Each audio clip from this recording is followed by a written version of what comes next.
Any morning that you're waking up to banana bread is a great morning. This is one, I'm gonna take you back through the process of last night. I actually stayed up a little late on this one, fell asleep before it was done.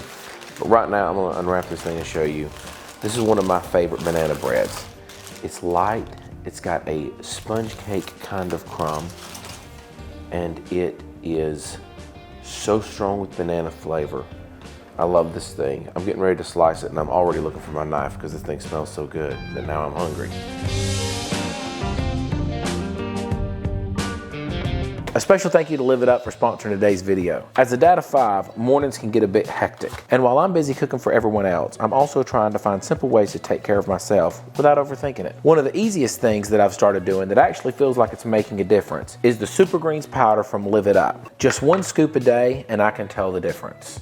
When I start my days like this, I feel more on track all day, less bloated, more energy. It's smooth, there's no chalky grit, and Live It Up is made with real, traceable ingredients, including organic vegetables. It's dairy-free, gluten-free, sugar-free, and it's easy on the stomach. I think of it as my daily reset. My Live It Up greens, a cup of water afterwards, try to squeeze in a walk. It's like stacking a few wins early on in the day. So if you've tried greens powders before and you didn't love the taste or you didn't see or feel results, this might be different. Designed by nutritionists, tested for quality, and made to actually fit real life. And you can try it today with 15% off of your first order using my code BATES15. You can try Live It Up today and get 15% off of your first order using my code BATES15. The link's down in my description. Here's to showing up one habit at a time.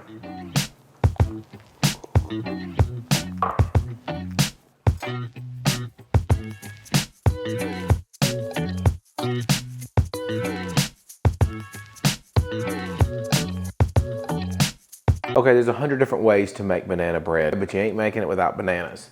And you want those extra ripe bananas. These, lots of brown spots. Honestly, even more brown spots don't hurt. A little bit darker than that. I like them when they're completely black.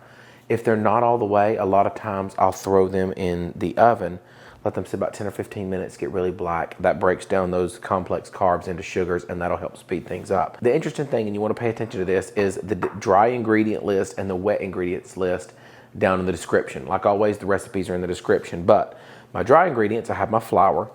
And again, we're going for that really light, fluffy, sponge cake-like crumb. So I'm using cake flour here.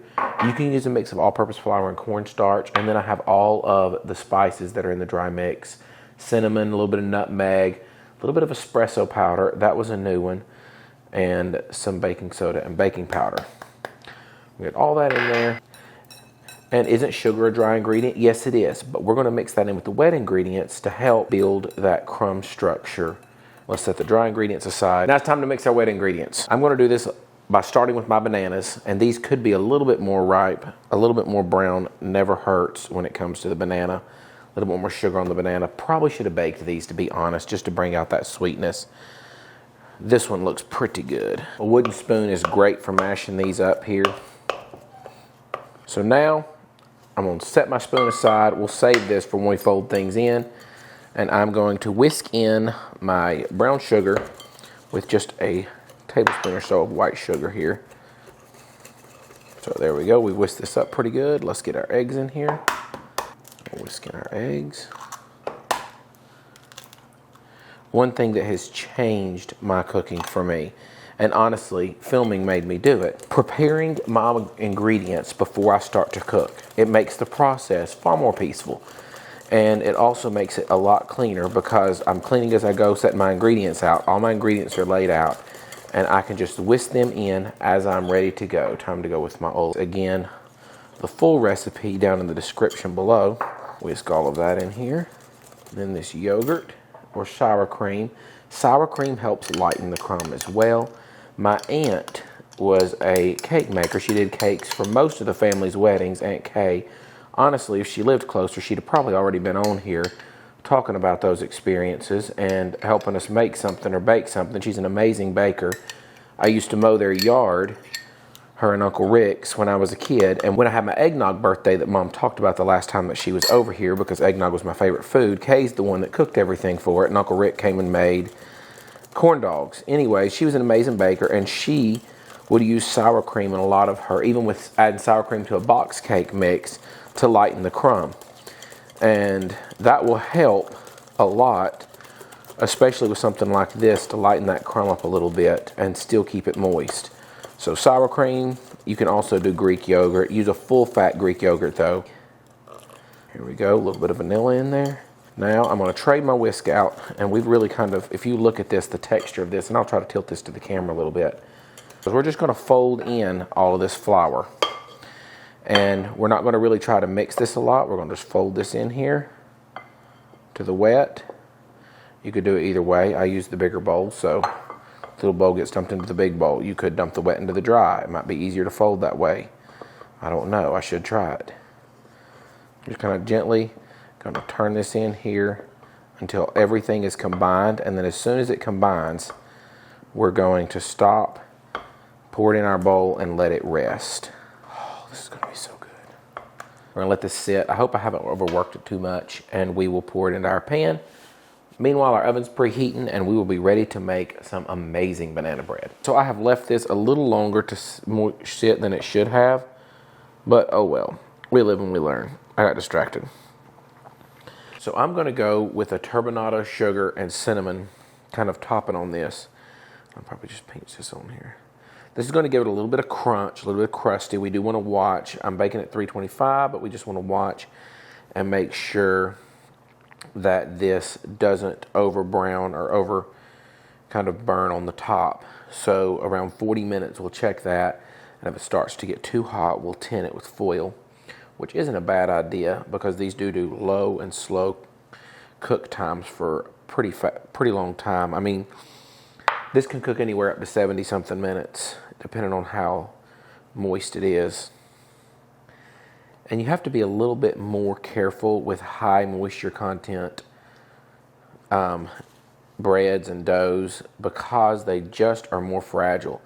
I highly recommend using the weights. I put the weights in this one because a quarter cup of butter sounds so simple, right?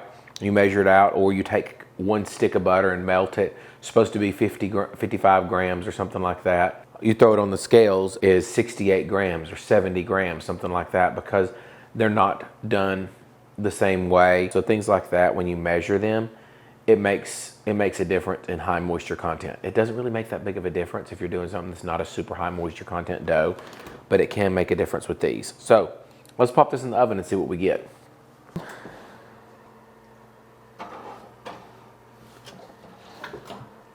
Set that timer. We'll give it 55 minutes to start with. We'll check on our banana bread. So we're about 50 minutes in. We're about 50 minutes in. And this is our bread. It's got just a beautiful craggy top that's splitting open. Probably got about 20 minutes to go, and I've been watching it. Now that it's starting to brown a little heavier, I'm gonna tint this foil and put it on top as much as I can over it so that it hopefully doesn't touch it too much, because I don't want to bust my loaf and make it fall. I'm not saying I've never done that. Now I'm filming by myself, so you're gonna see this camera in the background because I'm just not good enough to do moving it and getting you a good look at what I'm doing here. So the first thing is we're gonna test this with a toothpick here. Take our little full tint off. I can tell you right now that still looks pretty moist. That is very moist. 10 more minutes. Let's see what we get there. So here we go. This one right here is perfect. I'm gonna move my camera. Anyways, it's pretty late tonight, so I'm gonna go ahead and go to bed as soon as I let this thing out of the pan, and I will see you guys in the morning to try it and also have to film the start of the episode. Okay, when I say that I waited all night for this moment, this is one of those recipes that this is true. Banana bread just tastes better when you let it sit overnight, especially if you wrap it correctly, which thankfully we were able to. Ha. You can just smell it when it cuts. This is gonna be so good.